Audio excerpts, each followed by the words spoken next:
Isaiah, thank you so much, man, for being here, agreeing to do this interview, bro. We're here because we started a sermon series called TMC, hashtag TMC, the marathon continues. And that's something that you tweet all the time, something you kind of model your life by. Can you talk a little bit about what the marathon continues to you? The marathon continues. It's something that's been big to me. One of my favorite rap artists, Nipsey Hussle, he kind of started it. He had a rap mixtape called The Marathon, and what he basically talked about was the grind through life. Like life isn't a sprint; it's a marathon. No matter what you go through, there's going to be ups and downs, but it's going to be a long race. So the way I took that is like my career and my life is going to be a long race. There's going to be times where I'm tired. There's going to be times where I might not want to do something to get to where I want to go, but I got to keep going. I got to keep grinding. So the marathon continues is like a definition of my life. And no matter whether it's good or bad, the ups and downs, like the race is going to continue to go. No matter if you want to jump out the race and stop, like life is going to continue to go on. And I just feel like that's what my life has been about. And it can relate to not just my life, but everybody's life, because it's not, you're not just going to be successful like this, and you're not just going to win a race like this. It's going to be a long process, and that's just what it is. Can you talk a little bit, so from the first time you picked up a basketball, how old were you? I don't know the exact age. My parents said ever since I was a little boy I had a basketball in my hands, but I do know my first organized basketball team was in 4th grade, so I mean, that was a while ago. Okay, and you're 28 now. Yeah. So can you talk a little bit about the process? So you were in 4th grade to 28. You went from the rec league, maybe Al Davies, People Center, to now we come to Boston, we see pictures of you everywhere. Can you talk a little bit about the preparation and the process it took to get here? I mean, the people who see it now would be like, man, like it's crazy now, but it was a long process. It was long preparation for this. Like this just didn't happen overnight. Going back to 4th grade and being a young boy, not being given anything, like being the smallest guy in the court, always being counted out, like that's been what my life has been about. So when we talk about the marathon, that's just about continue to keep going, continue to chase my dreams and not giving up. And man, it started back then. It started back then, not being able to, I guess, getting my just due. Like I've been just as good as everybody when I was younger, but I was just always shorter than everybody. So they always been like, well, he's good, but he's a small guy in the court. Like he's all right. And that's just been to this day. It's been like that to this day. And one thing about me is I remain humble, I remain confident, and I continue to work hard. And I think if you believe in yourself, that can take you places that you might not ever think you can go. So the one thing I do to this day is believe in myself. I know what I can do. I don't really go off what everybody else thinks I can do or what they think I can't do, because they're not in the gym when I'm in there by myself working early mornings or late nights. They don't see what I go throughout each and every day in the off season or even in the in season for them to even think about telling me what I can and cannot do. So it's a process, but you gotta appreciate the process to enjoy the things that you reach out and obtain. Like the goals that I've reached now, like I'm enjoying them now because I had them goals when I was a little boy, and I seen it where nobody believed in me. But now it's like I had them same goals as a little boy. Now I'm reaching them, and everybody's acting like they knew it was gonna happen. That's the funny thing, and that's the thing that I laugh about in my head. Like, okay, you were once that person that I knew doubted me, but now you think. Now you thought this was gonna happen all along. Man, you touched on so many good things. One thing you said, the power of believing in yourself. I think a lot of people watching this video that's gonna watch this interview, they don't believe in themselves. One of my favorite scriptures talks about how if we believe in ourselves, all things become possible. Another one says, all things are possible for those who believe in Christ. It says, I can do all things. I can do all things. And I think we forget that I believe in myself, man. So can you talk about the importance of believing in yourself? I mean, if you don't believe in yourself, nobody will. And I know I keep talking about it, but like my whole journey through my basketball career has been like, I've had to prove people wrong. I've had to make people believe in myself. But I wouldn't be where I am today if I didn't believe in myself. Like, the first thing I always do is I know the work I put in. I know how good I can be. I know I'm not where I want to be, but it's a process. It's a long, thought-out process that I'm gonna reach. Every goal that I put out for myself, I know I'm gonna reach because I believe in myself. I have faith in God, and He's blessed me with the ability to go out there and do what I do on the court. But the first thing for you to be successful in life is you believing in yourself. If you don't believe in yourself, why would somebody else? Yeah, that's good. So the marathon continued. You believed in yourself, and now you're living your dream. But I think it's significant, man, what a lot of people don't know or they don't really pay attention to. You help so many people. And so I think it's important to just touch on that because you're living your dream. You're at this level in life and you give back. And that idea of generosity, I think it's a missed idea in this generation. People don't understand that concept.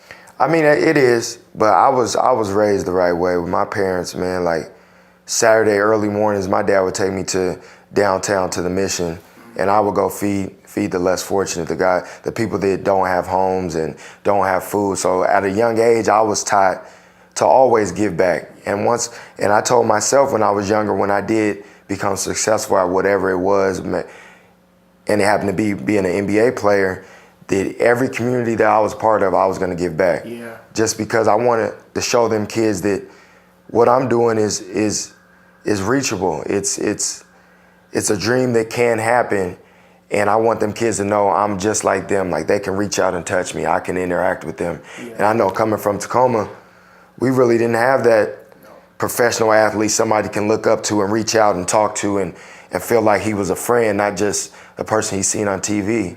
So when I made it, I said, man, I'm gonna be in the community. I'm gonna be back in Tacoma. I'm not gonna ever be bigger than where I came from. And I think that's the most important thing as being a successful person is giving back to the community that raised you and built you into the young man I am today. And I continue to just believe in that. So not just Tacoma, but that's Boston, Sacramento, Phoenix, the little time I was there.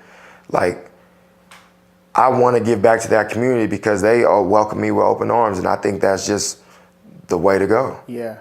I think it's significant because you don't give back like the traditional NBA player. Was it a couple summers ago where you had an event at your house where you invited just local kids from the community? You invited me out, some other players, just to speak life unto these kids. And so I think it's significant how you go the extra mile. Why do you do that? I know you have mentors. I know you have. So why do you do that? I do that because, like you said, I have mentors, Jamal Crawford, Jason Terry. Those guys taught me how to be a pro, not just on the court, but off the court. One thing they did when I met them at a young age, they said, well, what we do for you, we want you to do for the next guy coming up.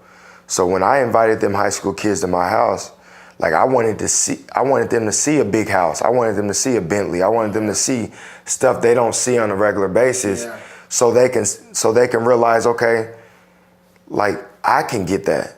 I can one day become an NBA player. Or it doesn't even have to be an NBA player. I can one day have a big house, have a nice car, and it's not even about the material things, but it's about seeing that and understanding like it's reachable. Yeah. So when I was younger, I was around Jason Terry and Jamal Crawford because I wanted to be an NBA player. So I watched their every move. I was in their house. I seen how big their house was, how nice their cars was, like, because I wanted that in my life. And I feel like if you want something, you got to put yourself around those type of people that you're trying to be. Like I wanted to be an NBA player, so I was around Jason Terry and Jamal Crawford as much as possible. And I'm not saying you need to be around me, but be around successful people or be around people that are going in the direction that you want to go in, because that's what it's about. Yeah, that's important, man. One thing I live by, if you change your mind, you'll change your life. But a lot of times people are stuck in the same environment or they hang around the same people, and it's hard to really change your mind and change your life because you see the same stuff, you see the same things happening every single day. So can you talk about the importance of just having good friends, your circle, because they help you see that vision that you have for yourself? Yeah, having a good circle and having a good close group of friends is very important. Like, you are who you surround yourself with, and that's just what it is. Like, you may be around some negative people and not be negative, but it's gonna rub off on you sooner or later. So my thing growing up, I always surrounded myself with people that play basketball. Like, that was my interest. That's what I wanted to be. So I was at the gym with people that wanted to be at the gym. I wasn't out partying. I wasn't out with the wrong crowd. It was easy for me to be around people who wanted to be in the gym, because that was my ultimate goal, was to be an NBA player. Yeah. So whatever it is you want to be in life, you got to surround yourself with those type of people, or with the people who encourage you to be that. Yeah. And I think that's what a lot of young people forget. Yeah. Like, they think they can be around the wrong group of people and turn the switch on and off. It's not that easy. Yeah, it's not, man. I used to see you at the gym. I heard stories of you just talking to your pops about how he used to take you down to Portland, man, because there's something significant about changing your environment in that grind, and understanding that the marathon, you have to prepare mentally, spiritually, physically. So can you just talk a little bit about how that benefited you to, like, go to Portland? How many times a week were you going to Portland in high school? Man, we was going a couple times a week.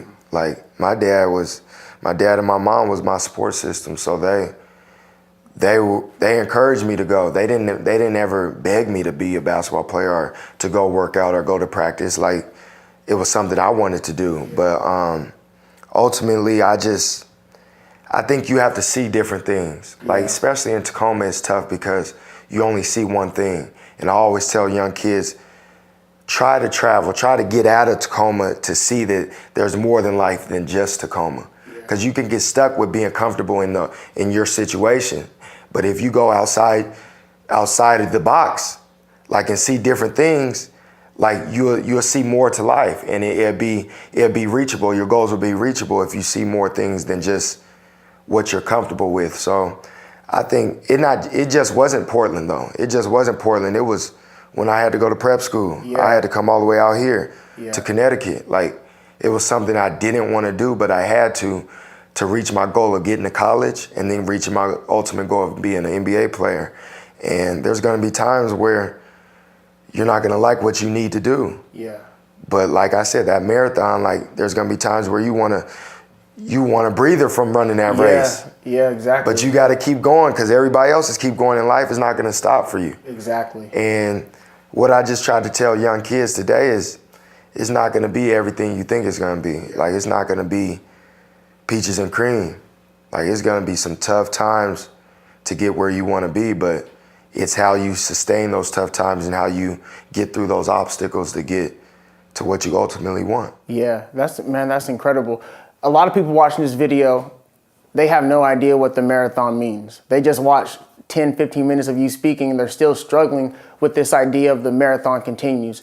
Maybe because they face some obstacles, they face some adversity, they feel like quitting, they feel like giving up. But you said if you believe in yourself, right? If you have some type of faith in yourself, have a faith in God, you'll be able to make it, change your circle, you'll be able to make it, change your perspective, you'll be able to make it. If you could say one last thing to just encourage the people, man, that are watching this, that just, maybe they just literally gave up today on their dream. Mm-hmm. What would you say to those young kids, to those young adults? What would you say if they're just one step away from achieving their dream? What kept you going? I would say, don't let anybody ever tell you can't be what you want to be in life. Like, I wake up every day, thank God, I wake up every day with a smile on my face, living a dream that I had since I was a little boy. And my road wasn't an easy road. Like, I had a tough road to get to where I am. So what I tell kids today is, like, no matter what you go through, if you have a goal, you believe in yourself, you can reach that goal. Like, anything is possible in this life. Yeah. And you just got to keep running your race. You got to keep running the marathon, which is your life. And you got to control that. And it starts with being at a young age. It starts now. Like, it doesn't start when you're 28 like myself. It started when I was a young boy. Yeah. And you got to just keep going, man. Like don't give up, because the easy thing is to give up. Exactly. That's the easiest route. That's the easiest way to go, is to give up. And I think if you just keep going, you believe in God and keep confidence in yourself, the sky's the limit. Man, IT, thank you, bro. I'm about to go run a marathon right now. I literally go run a marathon. Thank you, bro, for that's this. what it's about. You just inspired a whole city, a whole nation. I hope this reaches millions of people, man, because they needed to hear that from you. That's so what it's thank about. you, man. The marathon continues. Thank Hashtag you. TMC. TMC. You already know.